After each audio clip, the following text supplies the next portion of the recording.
Please, yeah.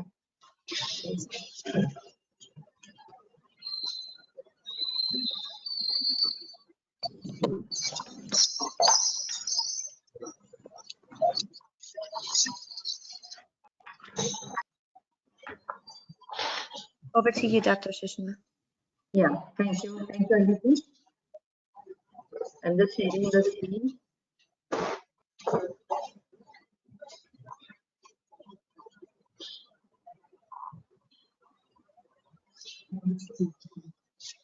Have you shared the screen, Aliki? Permission to share screen? Yes, you should have it. There you are. Excellent. Yes.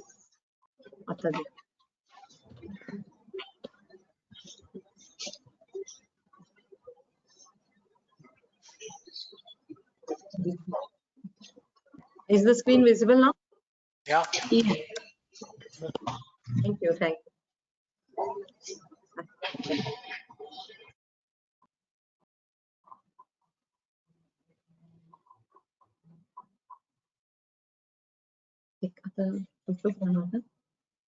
Okay, so warm greetings to all. I am Dr. Sushma Kulkarni, the chair for today's webinar, and I would like to welcome Honorable Chief Guest for today's function, Mr. Xavier Mishra, Guest of Honor, Dr. Krishna Vedula, Dr. Hans Hoyer, Co-Chair for the session, Dr. Stephanie Farrell, all the 5 authors on the panel, participants, and the organizing teams of IFEES, GEDC, and Rajaram Bapu Institute of Technology. So once again, warm welcome to all for this webinar on launch of the book, Rising to the Top, Volume 3, Indian Women STEM Leaders Share Their Professional Journey. The idea to compile such a book was given by Dr. Hans J. Hoyer, as he deeply values women in engineering. He has been a great mentor and a motivator throughout the project. And I should also mention Aliki, because she has been equally supportive in the role. The central purpose of compiling this book is to bring to light the strength and grit of all women. These success stories are not just their personal stories, but each time one of them stood up, they represented the entire women community across the globe. Enduring centuries of social repression, demoralizing and pushbacks, when one stood up, she held the torch for many to do the same.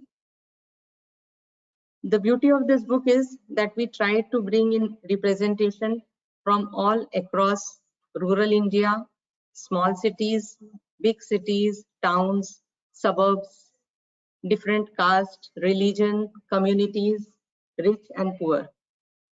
The main objective was that no one should dismiss the life's lessons by thinking that they were privileged.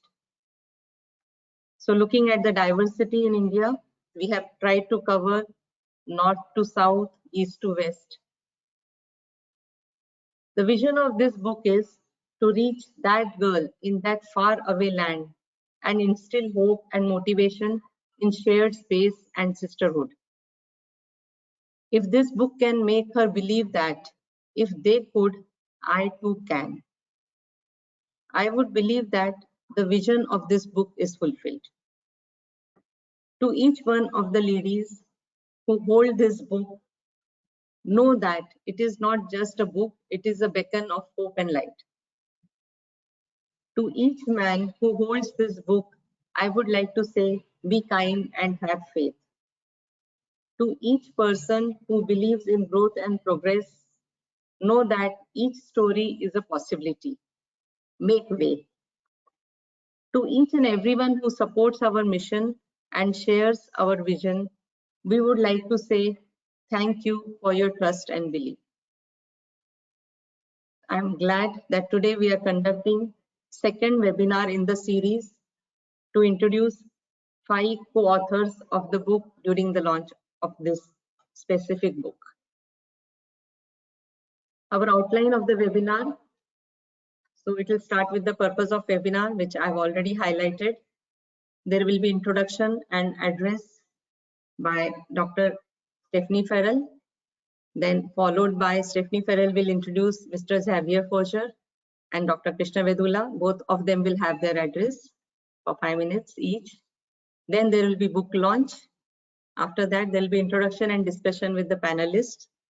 We have actually identified 6 co-authors, but one of them could not attend today due to some problem. Then there will be question and answer session, conclusion, and vote of thanks by Aliki. So it's my pleasure now to introduce Dr. Stephanie Farrell, co-chair for our today's webinar. She is Professor of Chemical Engineering at Rowan University, USA. She was the 2014-15 Fulbright Scholar in Engineering Education at Dublin Institute of Technology, Ireland. In 2012, she was awarded honoris causa in Engineering Education from IGIP. She has been honored by the American Society of Engineering Education with several teaching awards, such as the National Outstanding Teacher Medal and the Quinn Award for Experience. Dr. Farrell has a strong commitment to faculty development, with much of her current work focusing on supporting the development of engineering educators in India. She serves on the executive committee of IFEES as the representative of Indo-Universal Collaboration for Engineering Education.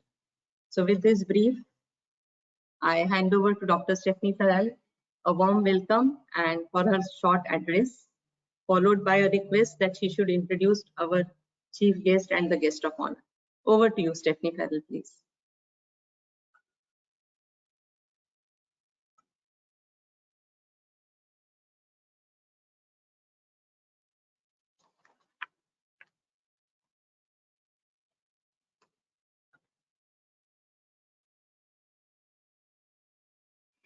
Stephanie Farrell, can you hear me?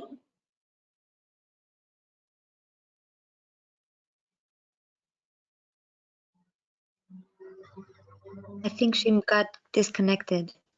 Yeah. So should we go ahead or wait for her? I suggest we move forward, and when she reconnects, I'll bring her over. Yeah. So I think we'll move forward.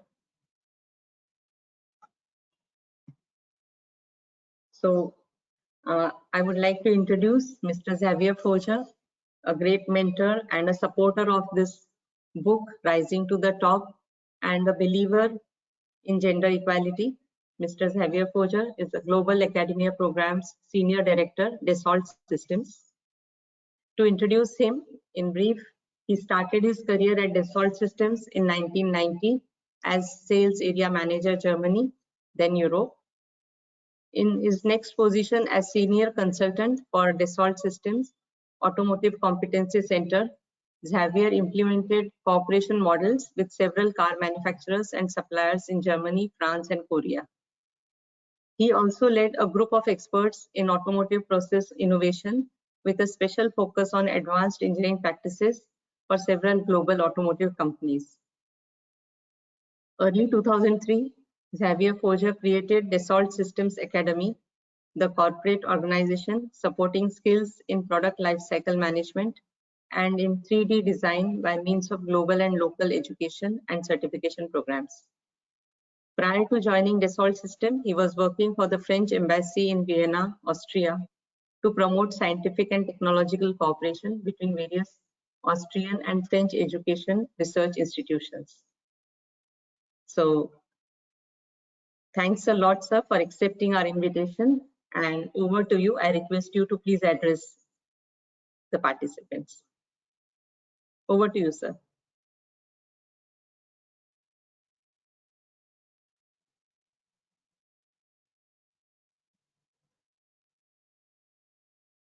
You hear me? Yeah, we hear you. Yes. Good. Greetings from Paris, not from Australia. I have always been based in this city,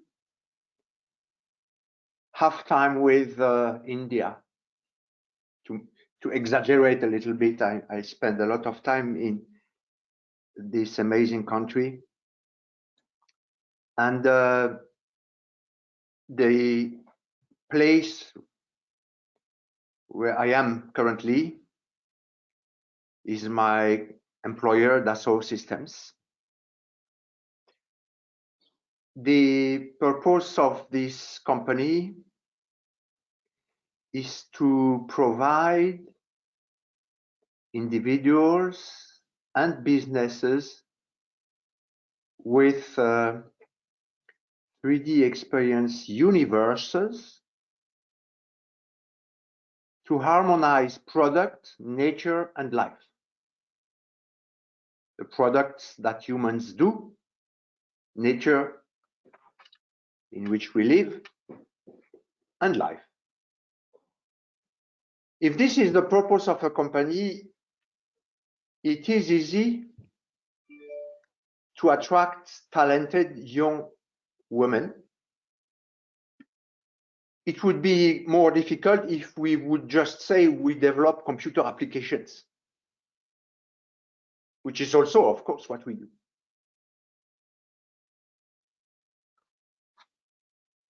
The specific character of that is that these universes are meant for engineers or innovators, people who do new things.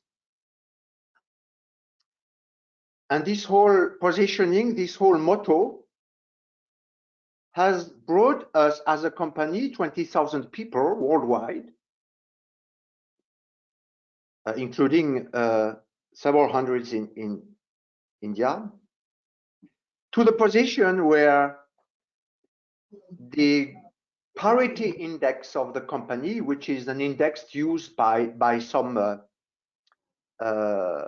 analysts to rank the efficiency of companies in providing women with equal opportunities.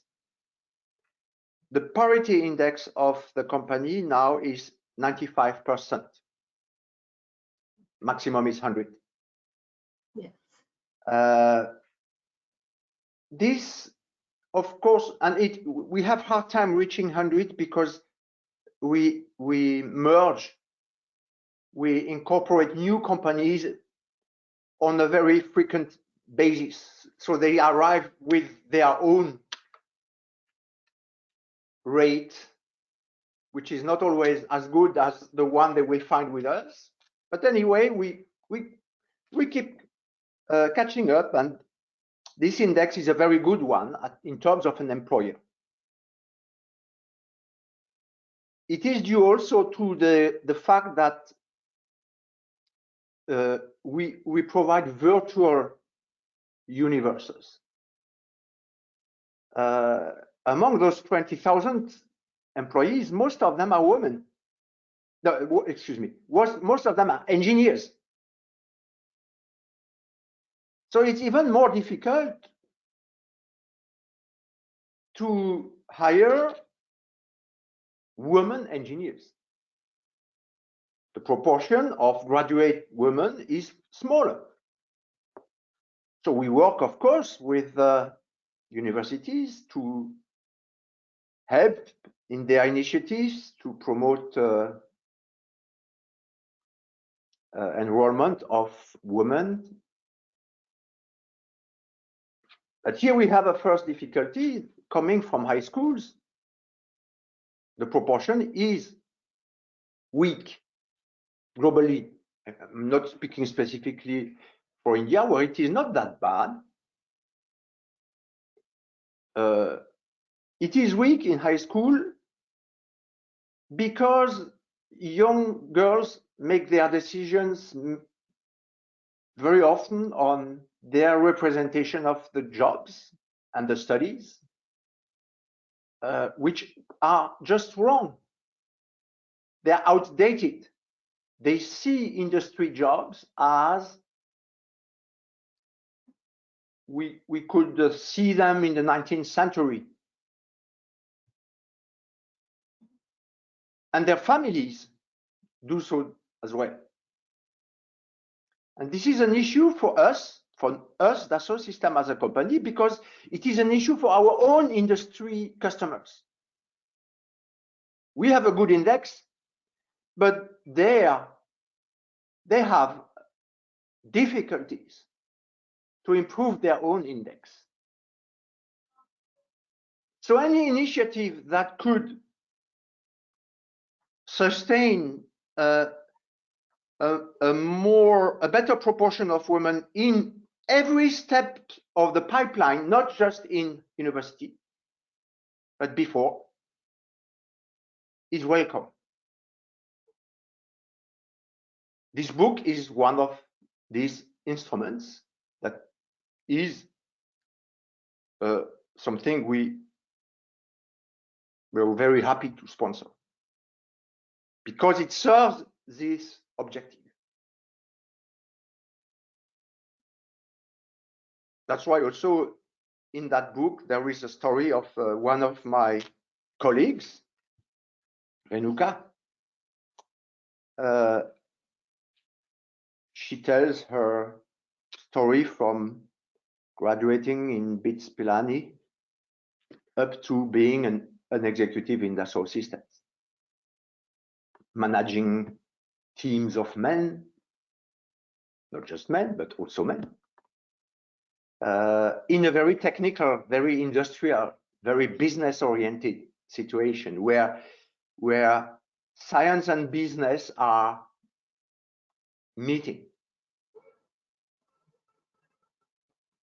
And she tells difficulties from the past that may not be existing anymore, but still some exist. And she tells, as other authors in the book, how they overcame those difficulties. Now, what the book is here, congratulations to all of those who made it happen. But I'm not sure that the last mile to success is behind us. I was asking repeatedly who will read the book. And I tried to imagine who would be the ideal reader of the book. And based on that situation where the problem of having not enough women in industry as engineers comes from university, and the problem in universities comes from high schools. If that's the process of the situation that creates the situation we try to correct, then the book, the stories of the book should arise in the eyes and in the hearts of young people in high schools. So I wish many of those will read them, will hear the stories, maybe not read, hear them. So, and then I start thinking about ways of spreading these stories, this last mile to success, in the eyes, in the ears, and in the hearts, not just of high school girls, but also of high school boys. And I start to imagine ways. You have this pile of books. It is online. There will be consumers online of the book. People will spontaneously take it. But I could dream of knocking at some doors in some ministries, in states or at national level in India, and convincing people to purchase a certain number of copies for distributions to high schools, with the advice to teachers to select one of these stories and read it with the students, in front of the students, or have them read them, comment it in a group, confront it with their own experience, and spark this light of awareness in everyone's mind that yes, success is possible if I am a woman. Yes, successful women are not necessarily an issue for men or for boys.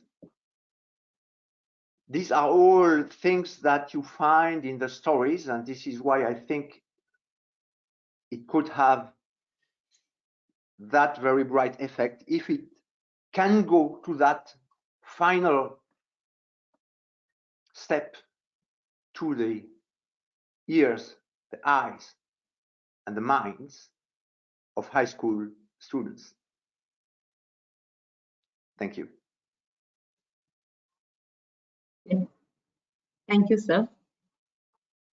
Thank you for your wonderful words and a great idea that this book must reach the high school students, the senior school students, junior college students, and of course the college students. I think that's my dream.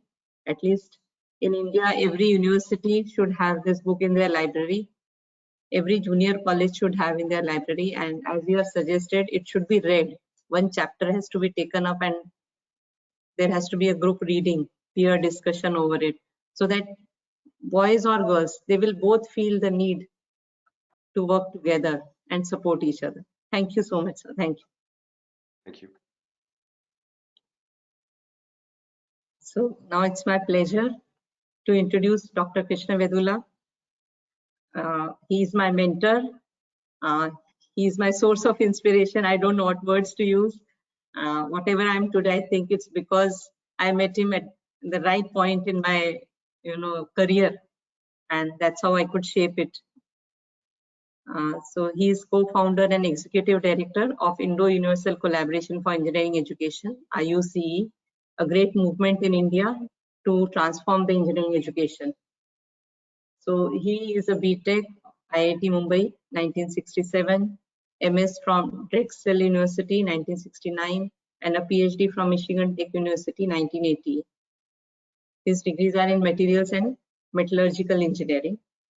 He has 25 years of academic teaching and research experience in materials science and engineering, including 10 years as a faculty member at Case Western Reserve University, 5 years as chair of the material science and engineering department at Iowa State University, and 8 years as dean of an engineering college at UMass Lowell.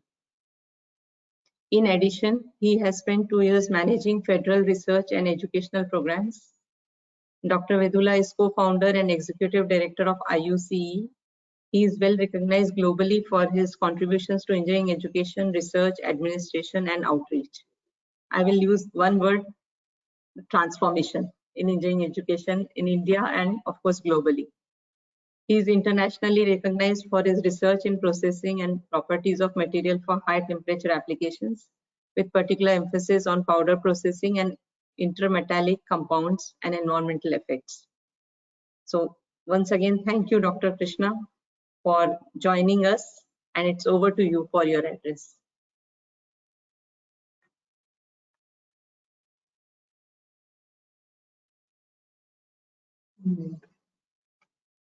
Sir, maybe you are muted. Yeah, I think Aliki decided to take revenge on me by muting me. So I muted her many times. So, so she muted me this time and did not allow me to talk. Okay, great.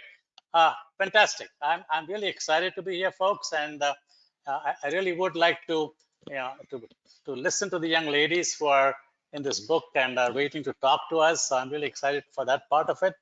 But I will take a couple of minutes to speak my mind. And as Sushma said, it's this is my passion, transformation of engineering education, and I think getting women leaders to the top is one of the biggest parts of that transformation. And I am now in India after 45 years in the United States. I returned to India last year in the middle of the COVID, and I'm in Hyderabad, based in Hyderabad, and I'm really enjoying this return and my new life here. And it's exciting. Now I look forward to reaching out, going to colleges and talking to all of you as soon as possible. First of all, I want to say a big kudos to my great friend Hans. I'm disappointed you're not up here in the panel. Okay, Hans is the inspiration, the person who started this whole program a couple of years back, and really made it happen. Okay, this is it. All credit goes to you, Hans, and of course all the other people who have worked with you, like Sushma and others. But I think you were the primary force behind getting this going. Thank you, Hans. It's been terrific. And in my experience, the last 12 years that I've been associated with engineering colleges all over India, I've seen that this, this rising to the top is a big issue. And I'm really glad that we have people like Sushma and Neelima in engineering education that I've come across. And we have Archana Mantri in Chandigarh, Shubha Pandit in Mumbai, and a few others. But you can actually literally just count them in one or two hands, whereas there's many more male leaders in all these institutions, right? So I think this is very appropriate that we should help younger ladies, to rise up in the profession and break the glass ceiling. Okay, there's a glass ceiling still. A few of you have managed to come up to the top, but there's many are still there, the glass ceiling, trying to figure out how to get beyond that. If you look at the number of faculty in the engineering college, you find there are quite a lot of young women there. So the representation among the faculty is quite high already. Representation among the students is not bad in India. Actually, across the world, actually, the number of female engineering graduates, engineering students is much less. But in India, actually, quite a large proportion of the student body is actually women. So, and a large proportion of the faculty are also women. But then beyond that, a few of them get to the HOD level, and very few get to the positions of directors and vice chancellors and so on. So that ceiling has to be broken. And I think with books like this, and thank you, Xavier, for sponsoring it, and thank you, Hans, it will happen. Okay, and if you can get to the high schools as Xavier, that's fantastic. So this is and again, there's another important issue here that will help this process. The new education policy in India, NEP 2020. If you look at it carefully, okay, it talks about holistic engineering education. Okay, when you talk about holistic engineering education, you really need to bring in multi-dimensions, not just one-dimensional engineering education, but you need to bring in liberal arts and understanding of social emotional learning and creative arts and all of these things. So that is going to help the both sides of the brain develop, and that's where women excel in that way of thinking, at both sides of the brain. So women leaders are better at that. And in fact, if you look at, I'm just giving my personal opinion of my experience with various women leaders and people that I work with. Among the student body also, and among the faculty, women are the ones who work better in teams. Women are the ones who communicate better, empathize better with each other. And so those are the qualities that men don't really possess very much. Okay, those qualities are what we need for a holistic education, not just in India, but around the world. And that is what we need in order to solve the problems of the world. Okay, so therefore, I'm really glad that we are moving this forward to get more women into leadership roles by books like this and by panels like this. And I'm absolutely confident that the world will be a better place if we get many more women into the top. Okay, I'm going to stop with that and give it back to Sushma. Take care. Yeah, thank you, sir. Thank you for your wonderful words. Yes, the glass ceiling, it may be both-sided, maybe from the women side as well as the external sources. So, but the glass ceiling exists, and we have to break it with our own mental and physical strength. Thank you, sir. So now we come to the book launch of Rising to the Top, Volume 3. See, Volume 1 and Volume 2 are already published. Now this is the Volume 3, which focuses on Indian women STEM leaders. They share their journey to professional success. And the ebook is available on wonderslate.com.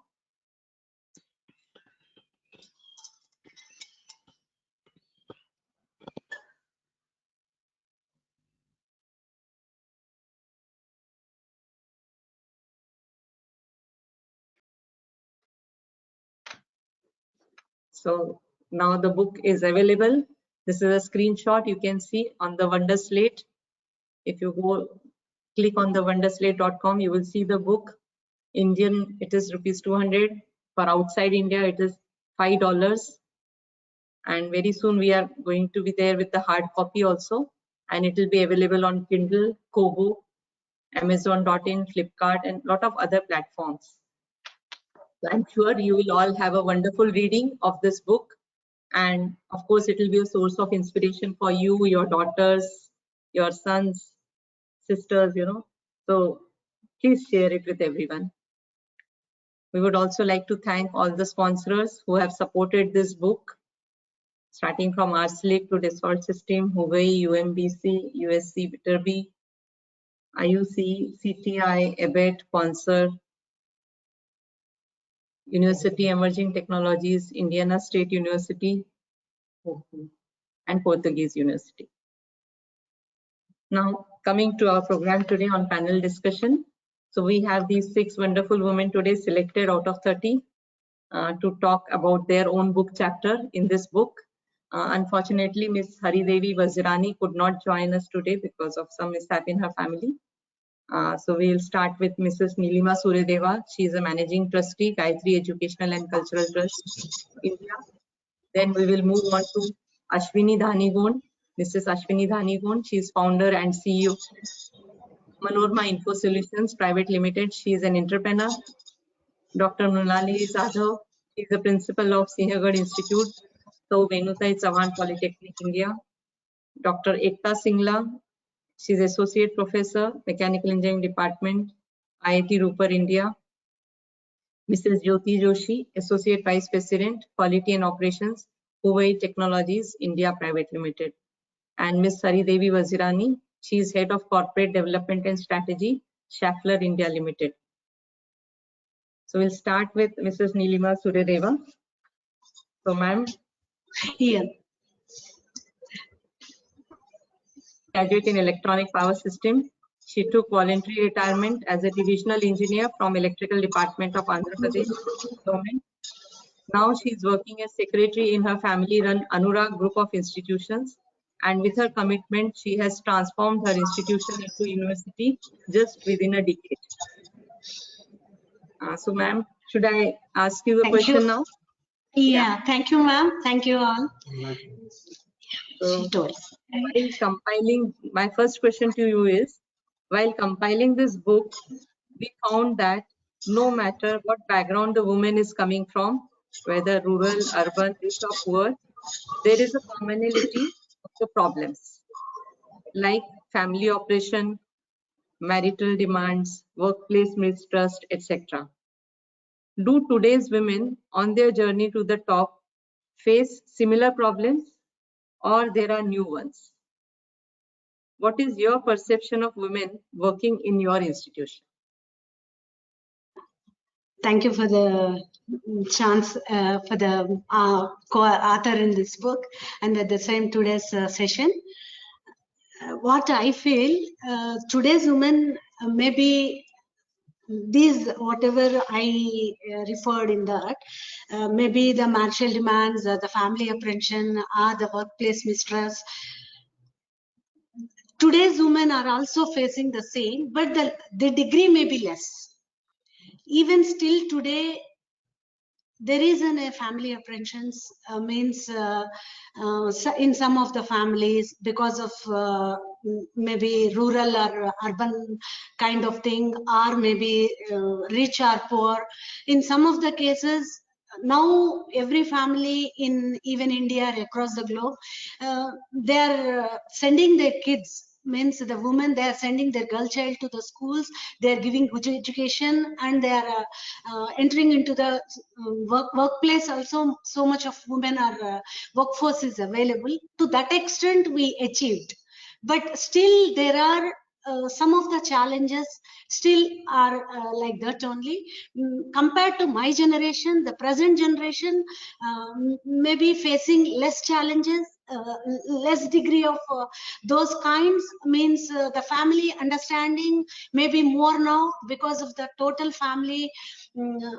Some of them are more educated. The percentage of the educated families are more now. Maybe in that aspect they can understand more, and is even when compared to the that is the first point for the family apprehension.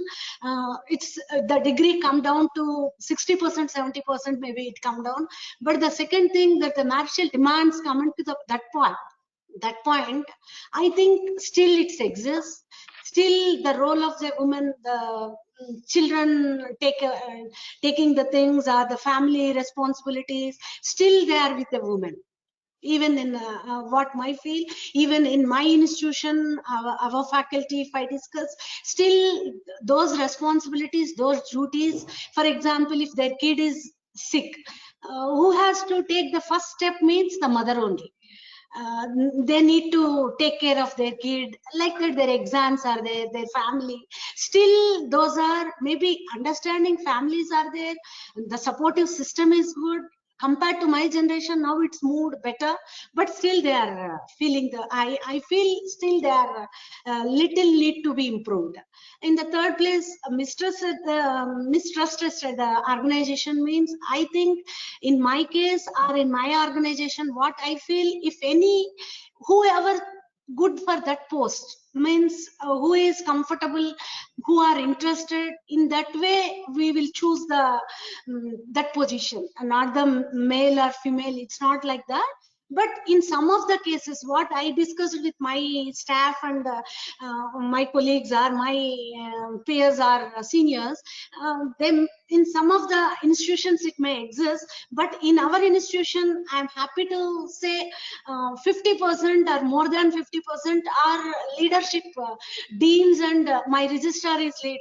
My deans and HODs are women, and my when it compared to our institution, I can proudly say we are more encouraging, and we are more lead to the women workforce, and we are very fortunate. We have almost 40-45% of women are working in our institution. Compared to, even the students are joining rural, and the women compared to that is almost 50-50. In some of the departments, it's more than 50%. One thing I can tell, compared to the educational institution and in a factory or companies like that, maybe percentage may be less. But because educational institutions generally their field women are good force, it's comfortable to the girl child to work, because they have comfortable leaves and holidays. They can spend time with the family. Maybe those reasons more women are attracted to the institutions. Maybe professors are in these activities. But when I worked in the electricity department, there also, compared to my seniors, our generation more ladies. Compared to now, it is much more incremental changes there. Surely I thought there are a lot of change to be, still there is a lot of change has to be happen, but there is, from my generation to present generation, I feel the degrees are less. Yes, yes. Sure, ma'am. The things are changing. A lot of things have changed in India. And as you said, more than 50% women are there in your institution. We can see the visible change. So my next question to you, madam, is taking your point that you were working in Transco, Andhra Pradesh Transco.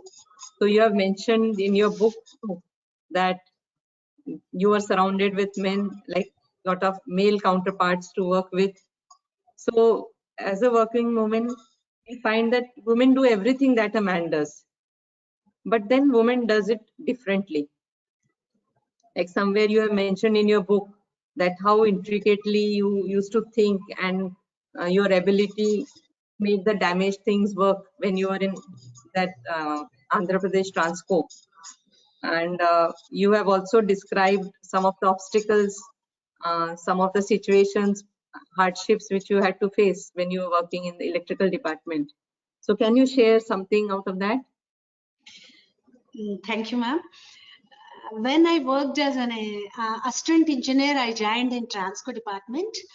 There I worked as in my department, maybe very less women at that time. And out of 50 department staff in my under my superintendent engineer cadre, maybe 4 or 5 were women. At that time, when they had given me the desk job only, but later, while taking the some of my departmental things, I moved to the department of means total my responsibility, my role was I am an engineer for the maintenance engineer for my total Transco offices. I am an electrical maintenance engineer. In those cases, I was little apprehensive and I was little worried about my post, because I have to move around the total my total buildings of 1 lakh SFT, and at the same time I need to work for the late hours, because my officers and my higher management and my policy makers all will stay till 10 o'clock for the this time. At that time, the interruption or the issues I need to be answered, and at that time I was very young and I have very small 2 little kids at that time. So because of these challenges, I little fear to take up that challenge and to take up that post. I request my CEO at that time, my managing CMD, Rachel Chatterjee, she is a lady IAS officer. I requested her to move different post.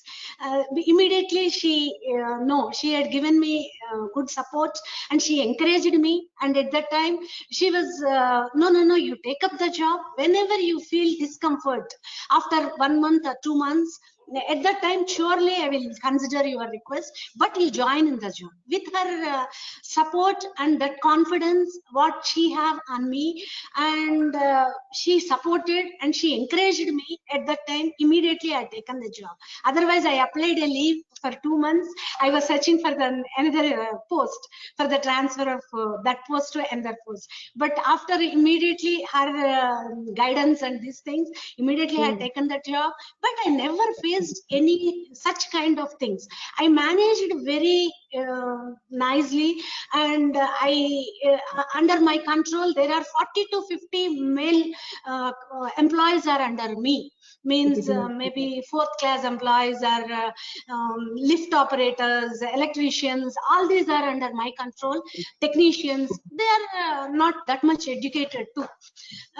Even then, whatever when I take up the job, whatever I felt, but after going through, I never faced any problems. But whatever, when I will take up that desk job also, I faced some of the challenges.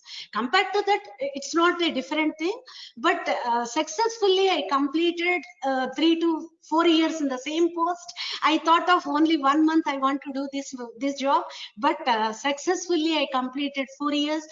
Means at that time, maybe my family or my colleagues and my peers and my seniors are also, they supported me whenever I need any support or requirements, if any technical side or this thing. So many people are there for me to help with those supporting system and supporting the people.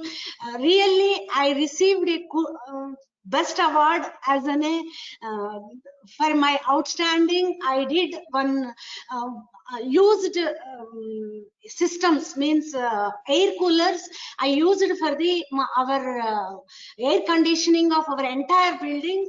We reused and we did for that outstanding work. I received the award also. So with that, I really felt very happy. So then I thought, no, if we take the work or challenges, surely compared to men, I can tell it differently in a micro level, in different way. Surely better way we can do.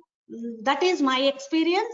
Even in the Anurag University, when I take up this job, maybe because of the responsibility as a family, this thing, I had taken this job. But at that time when I entered here, maybe my family members, maybe they are given the job, but they are not sure of my commitment and my success, means how I will take up the things and how I will move. Maybe they are not with 100% sure, I can tell, but after my continuous learnings and my hard work, my understanding and my support from my staff, and with whatever things I are not known, I learned from, I taken very challengingly, I taken those jobs, and I work hard.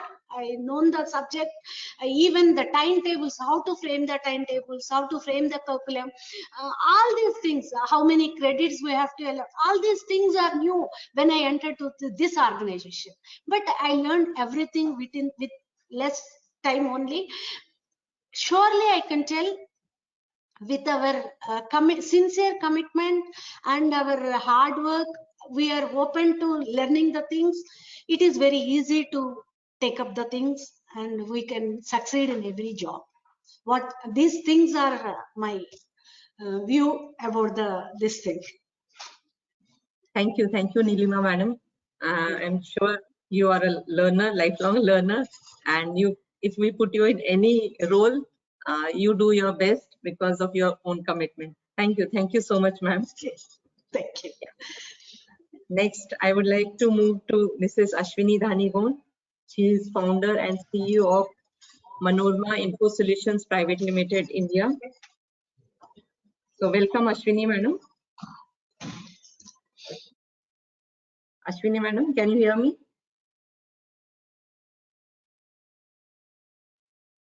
Yeah, I am able to unmute myself. Now I am able to, whether I am audible? Yes, Ashvini madam, you are audible. So I'll just introduce you in brief. So she is an entrepreneur and she started the company in 2002 and now has an international presence. She has completed her studies in computer applications. As a leader, she believes that without continuous innovation, the organization will stagnate. She has received several awards from NESCOM and various other bodies. So a warm welcome to you, Ashvini madam. Yeah, thank you very much. Respected mentor and my sincere congratulations and also the appreciation words for the great academicians. It is very difficult when you have to talk in front of the academicians, because then your every word, every statement need to be validated, and this comes with the proper evaluation. And you know that people like us sitting in the all the time business environment keep talking the multiple things based on the opportunity. So our minds are opportunistic, whereas the great people looking into the window are the real talented and the studied people. So I'm a little bit cautious while delivering my thoughts and opinion. Yeah, Ashwini, don't be under that pressure. We are all in the same boat. So I'll put my first question to you based on your story. So while compiling this Indian edition of Rising to the Top, one common thread which connected each and every story, like when I was going through it, so we could see one common thread which connected each and every story was that all these women were fighters in their own rights. So what kind of specific mindset change do you believe women need to bring about within themselves in order to succeed? Especially you being an entrepreneur, you chose a different line. So what would you like to share? Any significant event or anything you would like to share on this platform, ma'am? Yeah, definitely. I would like to share my experience.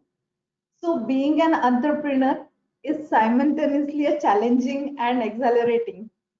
But you know that every day throws a new challenges, new learning for us. But women all the time need to be a go-getter attitude all the time. So just give me a second. Yeah. So you know that in my entrepreneurship journey, to be honest with everybody, it was a passion converted entrepreneurship and it was never a structured entrepreneurship. So when it was a structured entrepreneurship, there is a steps, there is a milestones, and there is a way forward plan all the time available in advance on the dais, on the table. But when it comes to the passion converted entrepreneurship, what type of the fight and the challenges I have faced in my journey is the daily in the morning when I wake up, I have to understand that what will be the challenge I have to face in the whole day. It was on the personal and the professional platform. Manorama, I started in the Kolhapur, which is upcoming city of India, and that is for the software development unit, the unit which deals only in the healthcare and the clinical decision systems.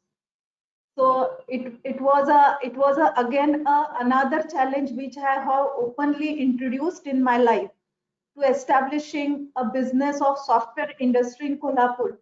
And believe me, from the college days, it was a decided career path for my life, to come up with the ERP solution, which will allow me to spend my next 10 to 15 years in one single domain.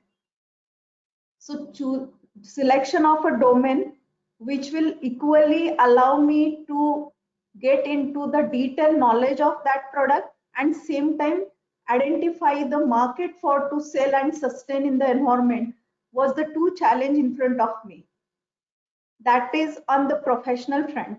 When it comes to the personal side, the geography where I am staying, the family to which I belong, so it was a difficult task to introduce in my own family that I'm getting into the business where I have to keep investing for 3 to 5 years without earning any amount of money, just as an conceptual or intangible asset which will create the value addition in the future, was a very difficult task for my brain. But believe me, I have taken a altogether different stand in this whole platform, and I started my career with two resources, two women. I was having a flat of 2 BHK, and one room I converted with my two assistants, and we started doing the coding for the hospital project. My in-laws family belongs to the bureaucrats from the IFEES department. Then we are having the medical college, sugar factory, and a typical traditional family, where I declared that I'm learning and creating something which is useful for the industry. It requires few years. As sitting with the girls in the room, nobody objected on that, never asked me that what type of a solution I'm bringing in the market.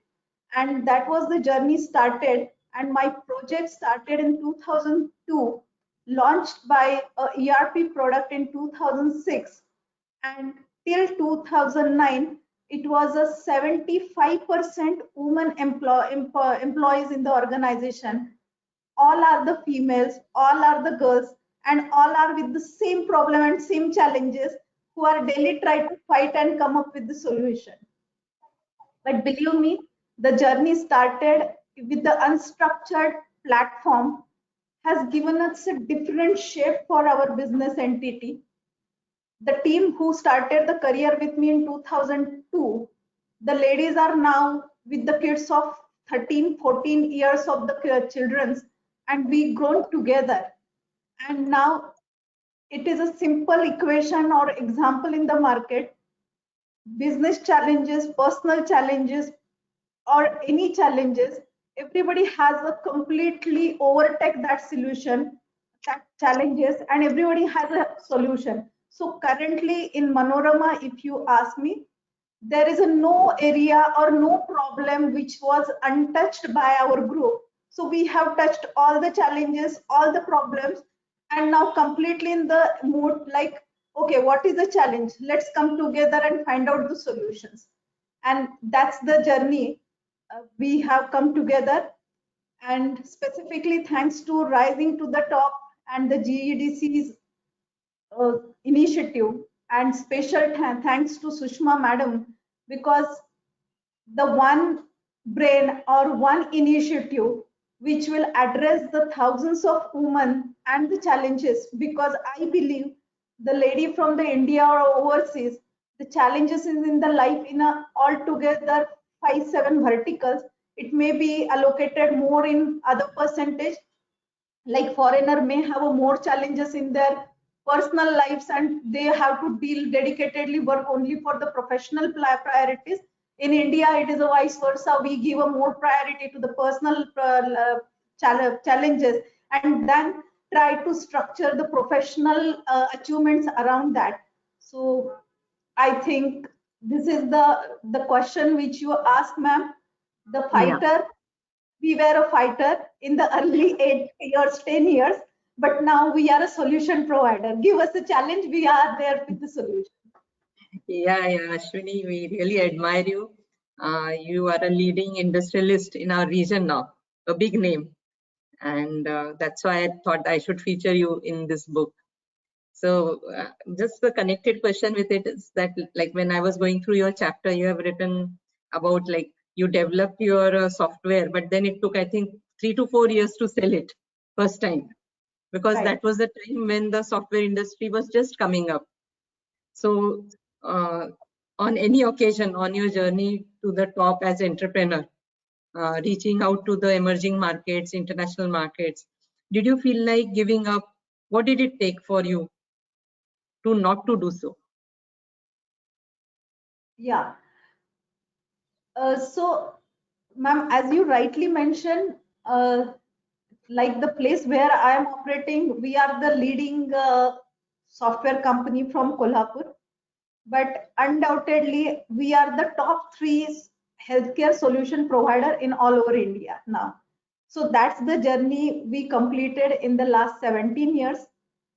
So while coming up with this or reaching to this stage, believe me, the commercial or the cash flow challenges was tagged with the company name and tagged with the progress, whether it was with the 4 resources organization and now it is a 350 plus resource organization.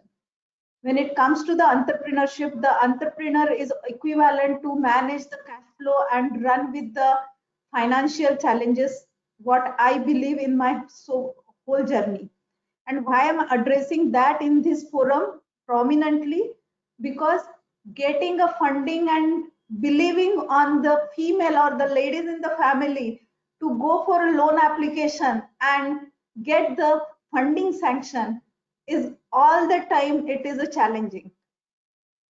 If it is a boys or the male in the family or the person who want to go for a business, the family is ready that okay, let's have some funding arrangement as the boy is getting into the business environment. Whereas if the girl start initiative or decide to get into the environment, the first thing come into the mind, before the marriage, still your marriage is there. After the marriage, still your baby is supposed to grow up. Once the baby is grown up, still the education is on priority. Once the education is completed, now it's your relaxed time. Being a female, you will start facing the gynec problem, age problem, so many things. It's a time to get relaxed. Don't take a pressure of finance. But in this understanding this whole scenario, what I have done from the day beginning, I kept software industry as an dedicated investment of my efforts. Whereas in the initial days before getting into the sales environment or actual sales counter of a software product, I got involved in the hardware selling platform. So it was a recurring business. I joined to my one of a cousin business and I said that, see, my 25% time is allocated with you to generate the funds which I'm supposed to blindly invest in the software, because I don't need to give a single rupees back to my home. It was known that I'm doing something which is learned phase and there is no business platform. So my father-in-law used to say me, "Arey, what you people do all the time sitting in front of the idiot box? Why can't you energize your personality in the social platform, meeting people, enhancing the network? What is that what you people do all the time? So it was nobody expecting us to return the money back. So I worked hard 25-30% to manage the cash flow of that investment with my own skills to sell the product, the hardware and the other platform, but never touched to my original production unit to come up with the nice product which will give a lifetime business opportunity to Manorama. So that is something which is useful and benefited till now. And as I mentioned, the loan factor, it was never sanctioned to me that the daughter-in-law of a family is allowed to go for a loan. And then it was the Manorama's IP which created the value addition and the capital asset, where I directly jump into the bankers and say, can Manorama get the loan from your bank? And then that started, but it was 8 years dedicated efforts in the initial phase when there was not a single rupees finance to Manorama. Yeah. Thank you, Ashwini, for sharing all those details. And I think it is a real inspiration story, and those who are on the platform will be highly motivated. And you are a real fighter, Ashwini. Thank you so much.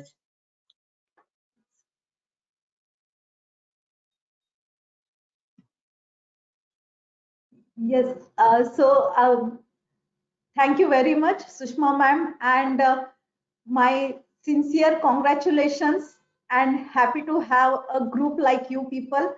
The book was amazing, and every story has a complete IIM guidelines and the tips for the businessmen or the female businessmen to take it forward. Thank you very much. Yeah, thank you. So now I would like to introduce Dr. Mrunal Jadhav. Mrunali, are you there on the platform? Yes, ma'am. Yes, ma'am. Yeah. Hello, ma'am. So briefly, hello.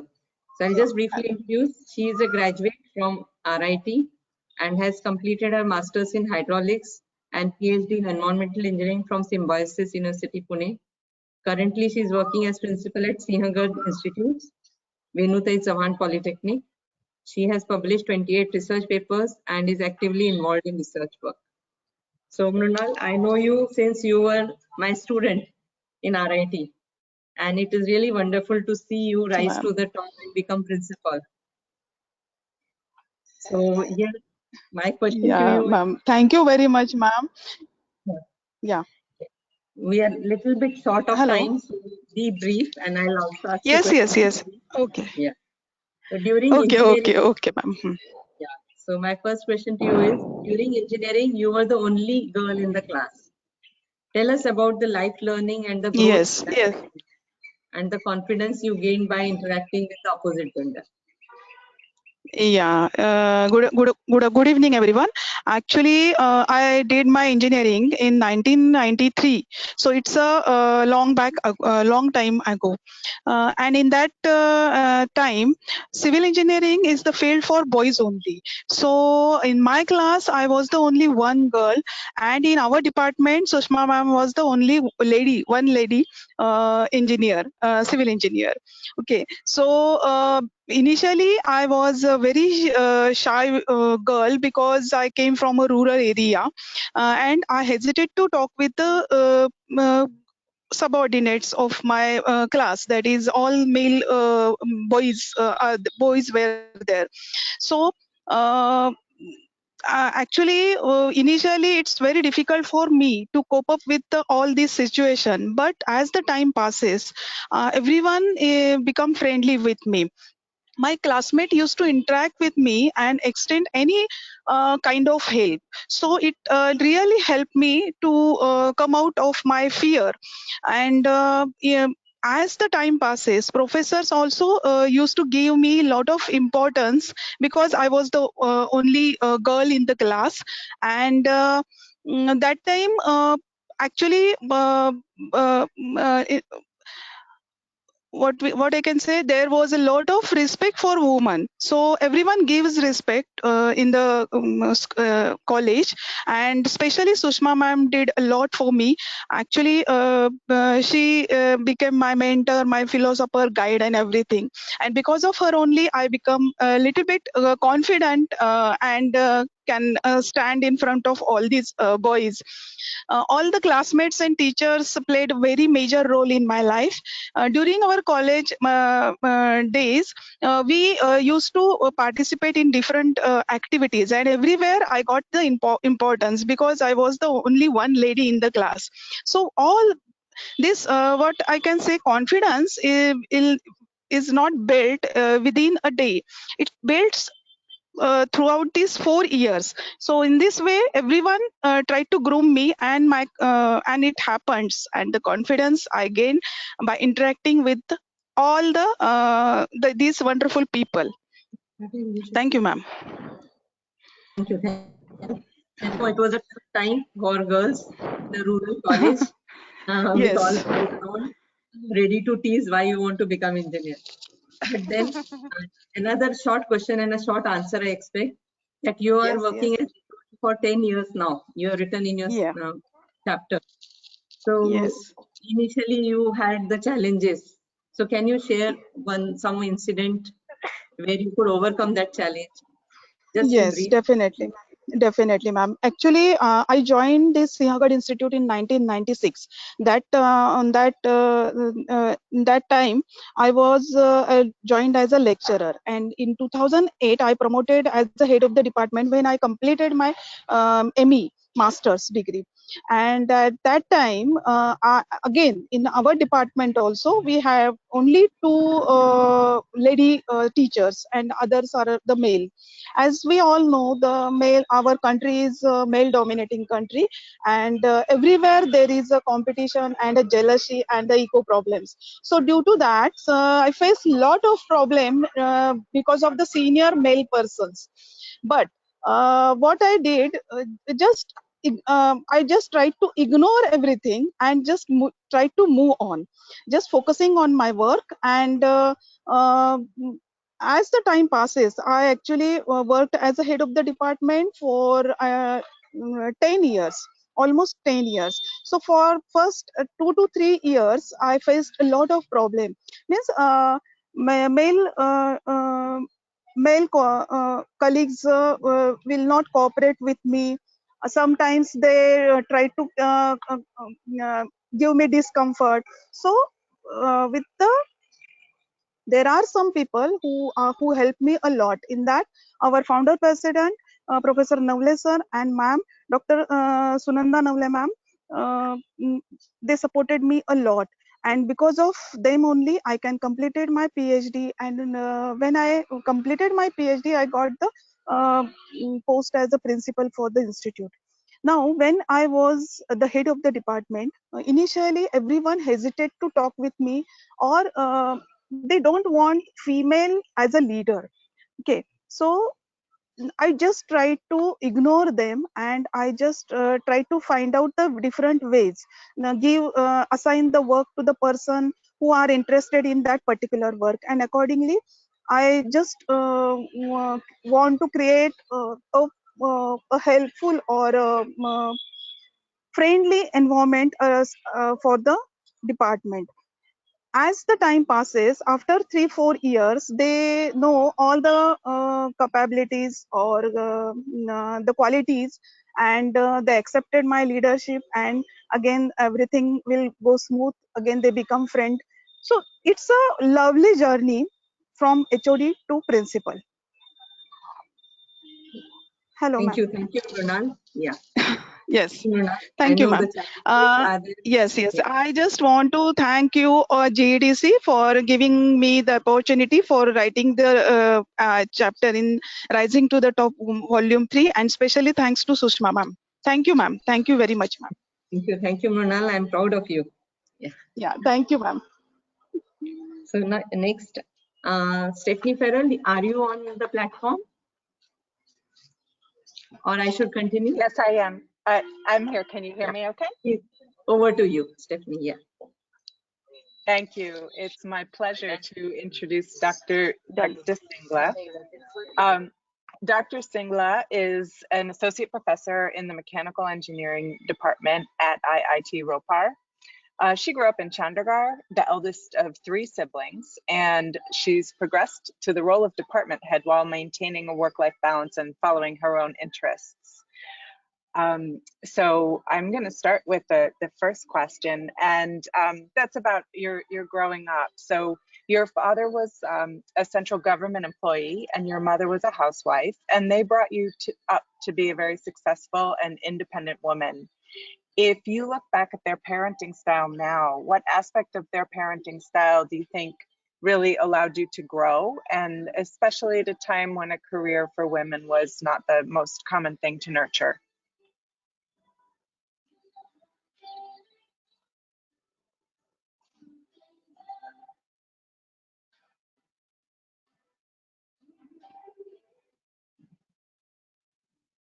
Madam, please Yes. unmute yourself. Yes, actually, I was not able to unmute earlier. Yes, thank you very much for this opportunity. Thank you, Stephanie, for this question. And it is an honor to answer this question, particularly because it is related to my parents, from where every journey starts. So yes, to keep it short, I would like to talk about 2 aspects. First is like, as you mentioned, we were 3 siblings. Like I have a younger sister and a younger brother, and I was brought up as the eldest child. I mean, not to talk about a girl or a boy, I was just the eldest child, so responsible, whom the others will follow. So probably this was not the only thing which will help you to progress, but this will the one thing that yes, it is not that anything has hindered you or anything was diminished in your progress. So first thing, when any parent will take you as equivalent to anybody else, that was the nice start. I would say I was blessed that at least I didn't get any kind of distinction in the beginning regarding any boy or a girl. But for the progress, as you mentioned, what aspect I would like to mention which will help in progress or growth is their focus and their clarity for long time, I would say for years, in giving, in creating your own identity. Because rather than the external beauty, or you'll say the collection of materialistic things, what sometimes in your in your childhood, or your sometimes in the early youth, you get distracted towards. So I would say for years, how they have maintained an environment in our house that your learnings and your ethics and your skills, more you will gather, then people will recognize you, and that is the right acknowledgement you can gain. Or building on your own character will be the right attitude, is the one thing I would say they have inculcated in us, which has helped me.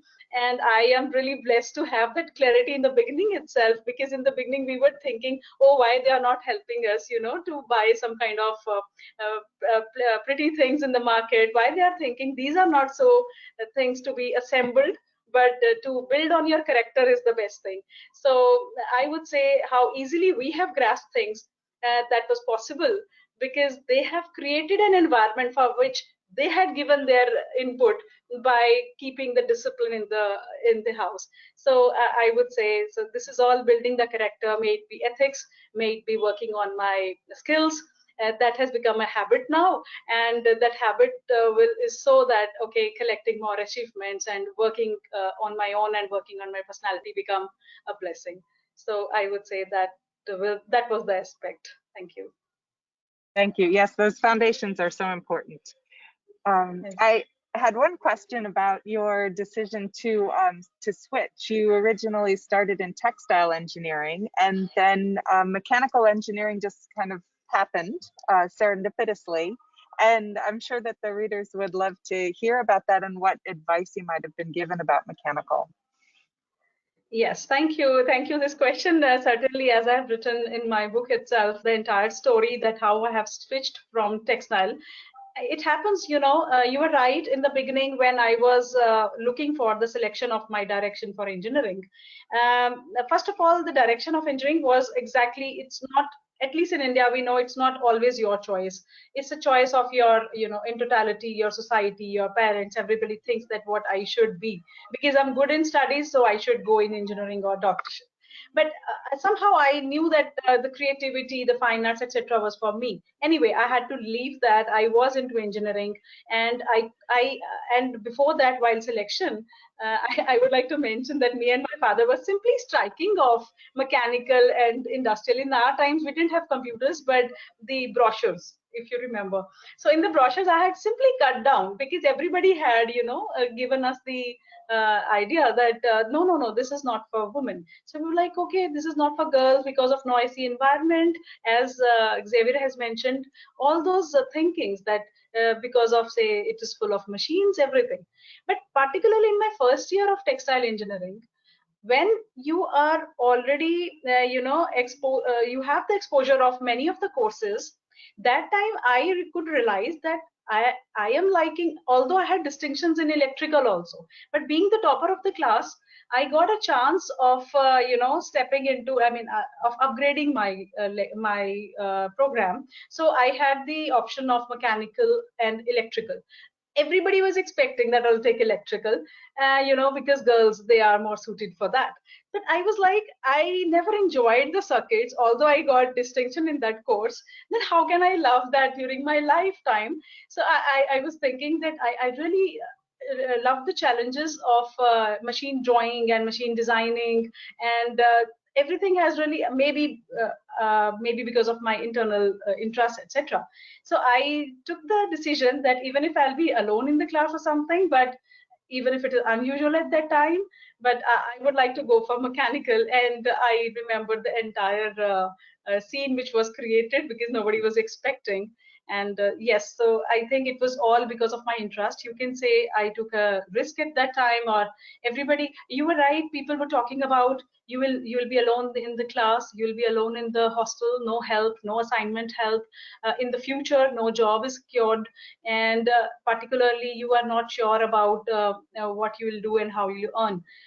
I would say at that time I thought of, and normally I think about my present, and particularly I felt that if I am into engineering session, so already if I secure my present first, I learn the skills more as I was doing during my lifetime. So those skills will certainly help me, some kind of a confidence in us, or believe in ourselves, that if I learn the skills, why somebody will not take me. So I just took that, and maybe partially a risk, and tried to ignore. And in fact, one line I would say, none of their points which people were raising were convincing that you will not get a job. Why exactly? And particularly one nice idea somebody gave, that computer aided designs are coming, and that has helped more than me, my parents, who were settled that okay, something is coming in which it will not be noisy environment and she'll get some job. So they let me took that decision of getting into mechanical. So today I am into, it was great to actually head the department. Just now I have completed my tenure as head of the department, mechanical engineering at IIT Roper. And it was there also for 200 people when I was trying to handle them. It was all of, I would say, a routine for me, because I was already into working with men during my classes. So yes, somehow I could make a balance. Yes. It's good preparation. Thank you. I really appreciate your thoughts about taking that risk, and sometimes with those risks come the greatest rewards. So you have to believe in, yes. Yes. Thank you very much. I think in the interest of time, we should go to our next panelist. But thank you so much for joining us, and I'm sure everyone will enjoy reading your full chapter. Sure. Thank you. Thanks to you and the entire organization, and Dr. Sushma, and the words from Krishna, Dr. Krishna, as well as from Xavier. I've noted down that exactly, with time, we all speak, I think, similar. I was listening to Madam Neelima and Ashwini and others. Exactly. Once you have the passion and you are ready to work, and you are ready to take any topic, any challenge, as Ashwini mentioned, that means you can lead anything. So this is very sure, almost common to all. Thank you very much. Good advice. Thank you. Yes.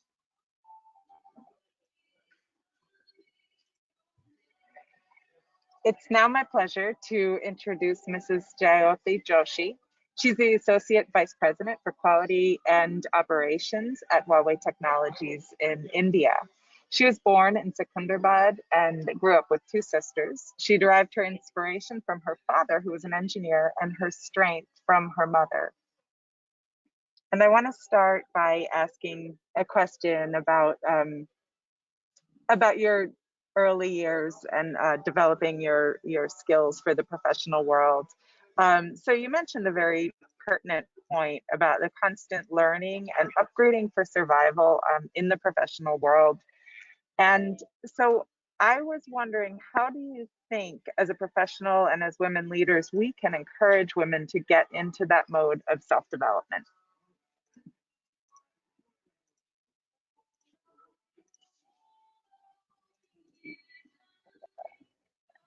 To talk.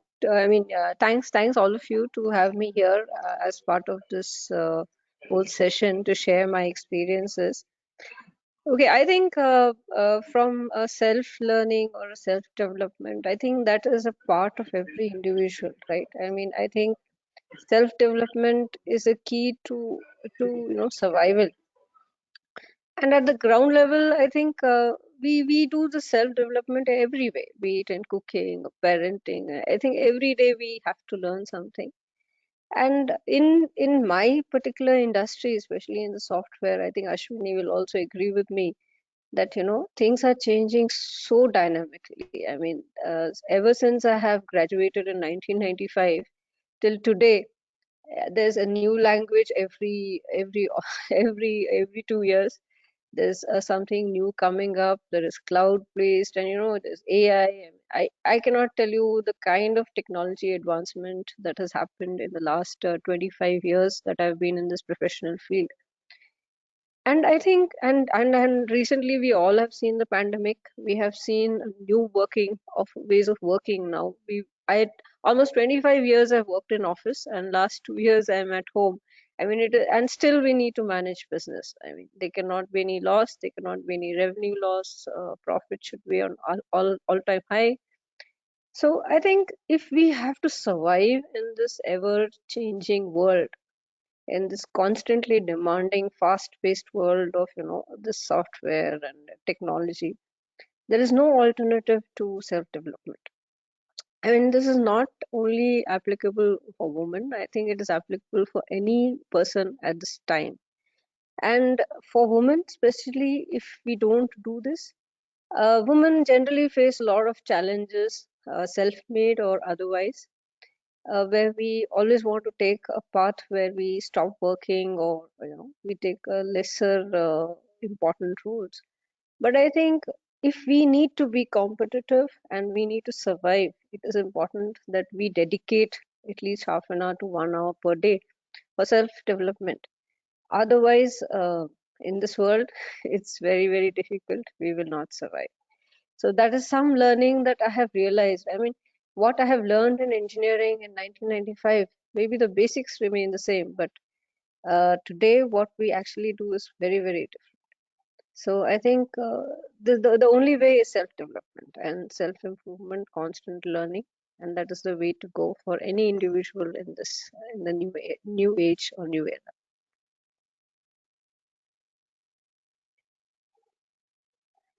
I think, Stephanie, did I answer your question? You did. Yes, I'm sorry. I had muted and and I forgot to unmute. So thank you for sharing that insight. It's so important, that lifelong learning and continuing development. So thank you for stressing the importance of that. And I was wondering if you'd like to wrap up maybe by sharing an important life lesson for our young women aspirants to know. Yeah, I think I'll keep it very short. I mean, as looking at my old experience, last 20, 25 years, and also I've met many women across the industries, and I've been listening to all the women on this panel as well. I think what is important is to keep the light burning. You understand? I mean, the light has to be burning. The women have to keep their aspirations alive. If we don't do that, and we always keep ourselves as the lowest priority, be it in family or wherever it is, I think we cannot succeed. So I think we have to keep the aspirations alive, keep our ambitions growing, and it is important. We are all human beings, and it is fair enough that we need to take the drive and achieve our goals. So I think that is something that I would really like all the women to aspire and continue to keep the light on, and keep the drive on. It's very, very important. And the second one, I think, is believe in yourself. The path is, I would not say is less difficult, but I think it's all in the mind. Most of the issues are created in the mind. We think this is not okay, we think that is not okay, the society is going to create problem. I agree, there will be problems, but if you have the drive and you believe in yourself and you have the self-confidence, I think half of the problem is done. So I think these are the two key life lessons I would like to give people. I mean, this has been my experience since last 25 years, and I think this is the sole mantra that we need to keep moving on, and we can definitely find solutions and ways to go out of it and break the glass ceiling and a lot of other things. Thank you so much. That's fantastic advice. Thank you. Shushma, would you like me to go on to the concluding remarks, or did you want to say something? Yeah. Stephanie, To before wrap up. before the concluding remarks, I would just like to go to that website where the book is published, because there is a request from the authors that we should move to that website. So I'll just go to that website and show the website again, and then you can go for conclusion. Yeah.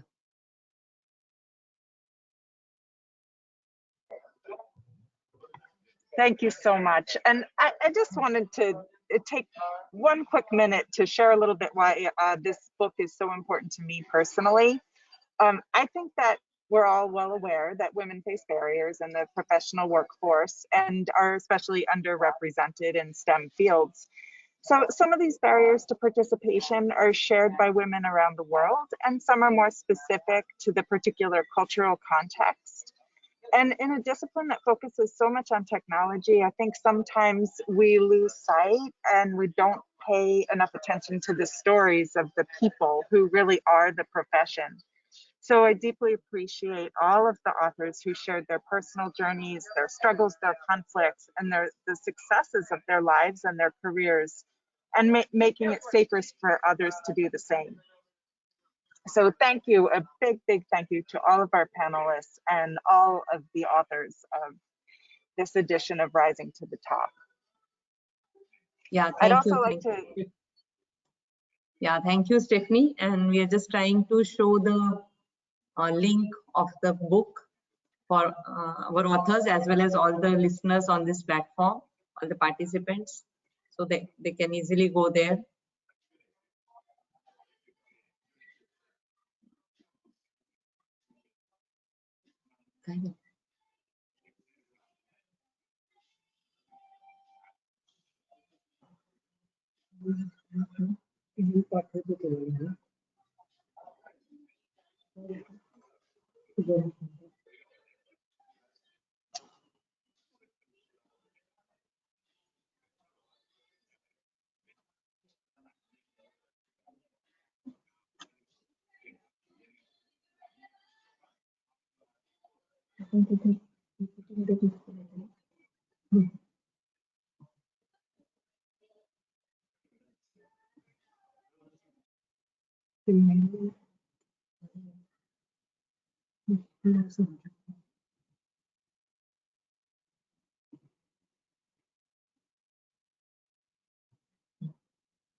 Yeah, so these are the 31 chapters.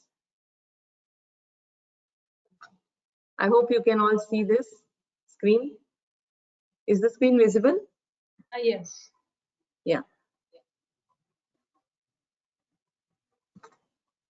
So we have these wonderful 30 women leaders who have written their chapters. My Evolution Story by Mrs. Sudakshini Laha, Flight of an Eagle by Mrs. Jyothi Joshi, From This Side to the Other Side by Mrs. Manisha Sahu, An Accidental Entrepreneur by Dr. Madhu Chitkara, Living an Inspired Life by Mrs. Supriya Sadanand Suresh. She is a MP, Minister of Parliament. Then for I Have Dreams Too by Mrs. Pamela Tikku, Driving Change in the Desired Direction by Mrs. Neelima Suryadeva, Building a Successful and Mission-Driven Company by Mrs. Ashvini Danigond, Unstoppable Sam by Mrs. Sampada Pachuri, The Fascinating Journey of Pallavi Lime by Dr. Pallavi Lime Apte, When Courage Meets Opportunity by Dr. Prachi Gharpure, A Dance of Choices and Chances, My Life Journey by Dr. Kalpana Gopalan, From the Banks of Godavari by Dr. Manjusha Sherke, The Better Version of Women by Dr. Neena Pahuja, The Power of Vision by Mrs. Mayuri Dhavle, Entrepreneurship is Not a Bed of Roses by Shilpa Kulkarni, When Dreams Come True by Dr. Mrunal Jadhav,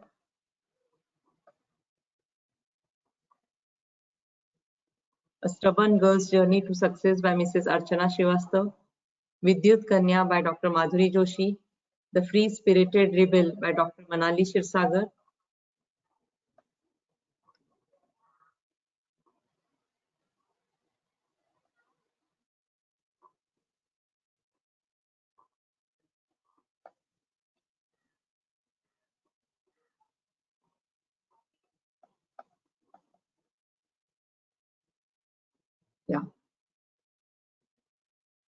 When Purpose Finds Ikigai by Mrs. Renuka Srinivasan. She's from Dassault System. Owning Womanhood by Dr. Madhuri Khambate. The Journey My Way by Ms. Reena Dayal. Women at the Workplace by Mrs. Rashmi Udharshe. Forget Mechanical by Dr. Ekta Singla. When I Gave My 100% by Mrs. Brindala Mallappam. Courage, Passion, Intention by Dr. Manaswini Rath. Rise of the Phoenix by Dr. Janvi Namdar.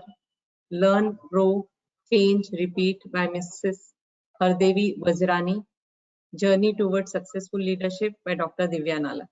So these are all our wonderful writers, and I'm sure please share it with your friends, colleagues, relatives, and of course the young girls, as Xavier Foger has said, let us reach the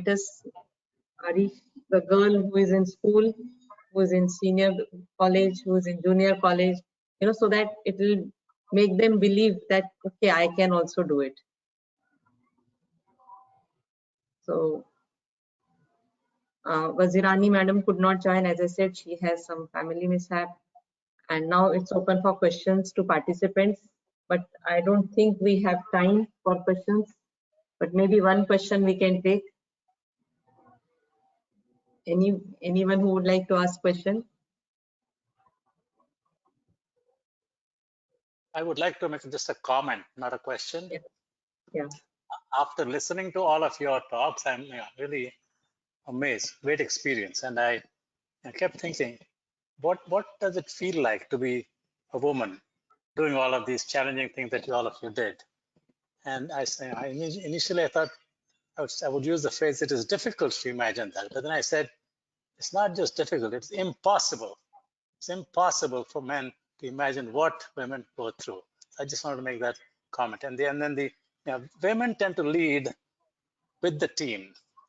Generally, men tend to lead by staying out front. Say, I'm the leader, you follow me. And I find that women tend to lead by being part of the team, or sometimes being behind, leading from behind. I think that's fascinating. I've learned a lot today. Thank you. Thank you, Krishna. You're a great supporter of women in engineering. I have experienced it, and it's really tough, to fight on all the fronts and pursue your dreams and to be someone or something in life. It's a tough journey, but it's enjoyable, and that journey itself makes you tougher, both physically, mentally, everything, emotionally. In all ways, you become tough. Thank you, sir. Okay. Any question or Aliki? Aliki will tell me whether we can continue or we have to close because we have Africa seminar also, webinar also. Aliki? Thank you, Dr. Shushma. I would like to thank everyone for joining. I will send a link in the chat, of course, to our Volume 3 book. We welcome you to join our next webinar that will focus on Volume 4, which centers on the region of Africa. And I will send the link in that chat. There are lots of comments that were sent to us by our participants. I would like to read some of that off to you. You are all very, very inspirational. We have someone saying, Dr. Shushma, thank you for being there as my guide. That Dr. Krishna is very true. No doubt that women demonstrate passion, enthusiasm, and a capability to take command of a situation when need be. They bring a family-like feel to the team and boost teamwork across the organization. And we have a lot of comments about Xavier Fouget stating that they appreciate his support. Thank you all very much for your participation here in the chat. One question came through: how can women cope up on present day competitive challenges? Shall I answer? Yeah, anyone who would like to answer? Okay, shall I answer? I mean, just my views. Okay, I would say one word we need to remember, which is not just for current, but earlier also, for women particularly. Normally, I don't talk about women, I say equivalent. And that is, women normally has one option of sometimes leaving or keeping a gap. Please do not give that option to yourself. Whatever is the competition, whatever are the challenges, don't give the option of keeping more gaps or letting others know that you cannot do it. Normally this option of we can take up or we can leave, because if you are in any status, maybe in your 20s, 40s or 60s, you always have something else to do in your at back. But when you will keep your inner, as somebody has already mentioned, inside, believing in yourself, first important thing is you need to believe in yourself and don't give yourself option of keeping gaps or letting yourself down. That exactly will help you to just take care of any competition, because competition is nothing. If you'll keep working, you know the job, other person also know the job, then it is absolutely equivalent. There is no competition then. I mean, it's equivalent. For the same competition is for men also, then there is nothing different. Only difference is that women get an option of not doing. Sometimes they say, even if you'll not do, it's okay, you be home, you are in a trouble, you are managing so many things. So I always feel that to keep doing is more important, and then any competition you'll be able to take up. Yeah, just my views.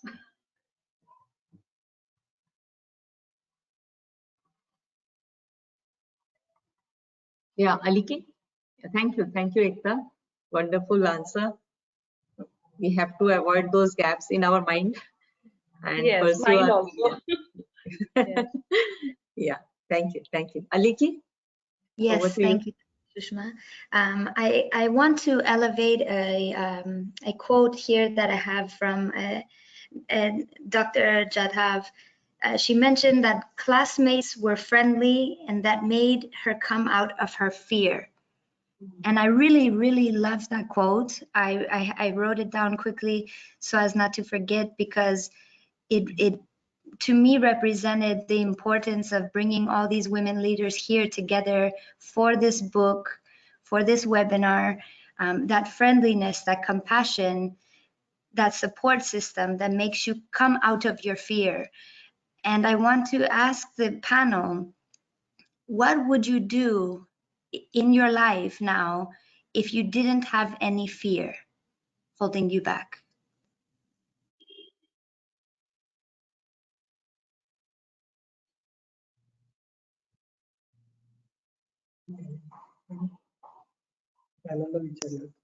Anyone in the panel would like to answer that?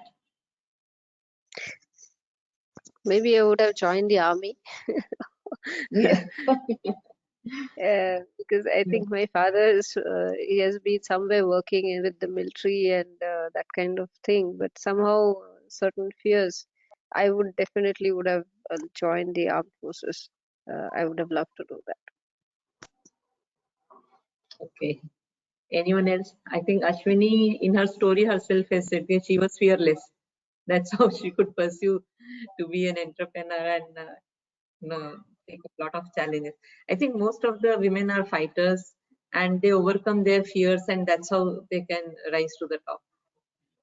Yeah, so ma'am, you know that the unique feature in the female is the multitasking. So Yeah. multitasking personality always overcome with the competition, with the fear, because one roadblock, then the other road is all the time running in front of them. So they never get blocked with the one area. And as they are trained with all the facility and all the challenges, they always overtake that situation. So I don't think so. In my life, I never get threatened or I never face the fear challenges. If it is a fear, then it is only that the threat in the mind that whether I will continue with the same capacity and same power till my age of the in the my next early what I can say that. In my aged phase. So that is only threat I'm carrying. If I become old, whether I'm able to work efficiently like the current situation, whether I'm able to travel, whether I'm able to serve my customers the way I'm doing right now, that is the only threat I'm carrying at this moment. Apart from that, there is no threat as such which troubling me in my plans or the growth. Yeah, very true, Ashwini. Very rightly said, Ashwini. I would say at this age, everybody thinks, although we have overcome everything, but sometimes the natural issues, sometimes, you always have to keep thinking, but we'll get some solutions. Yeah, sure. Yeah, Aliki, again over to you. Thank you, Dr. Shushma. It looks like we have no more questions from the audience. So back to you and Dr. Stephanie for closing. Yeah. So thank you all for your time.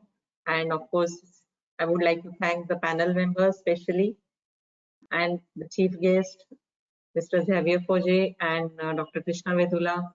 And of course, a big thanks to Professor Hans, because without him, we can't think of such an initiative. So thanks the GEDC team, IFEES team, Aliki, Mr. Sagar Pawar from RIT, and all the panel members, participants.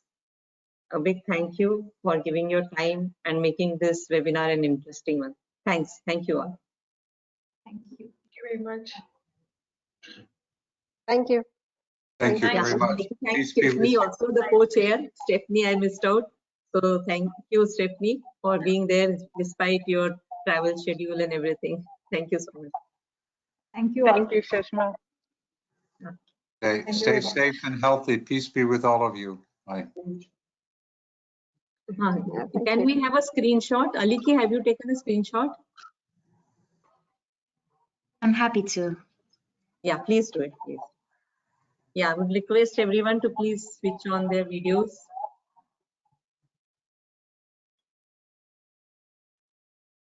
Okay, give me one moment. I'm going to take the screen back. Okay. And 1, 2, 3, cheese. Perfect. Okay, good. Yeah. Thank you all. Bye-bye, everybody. Yeah. Thank you. Bye.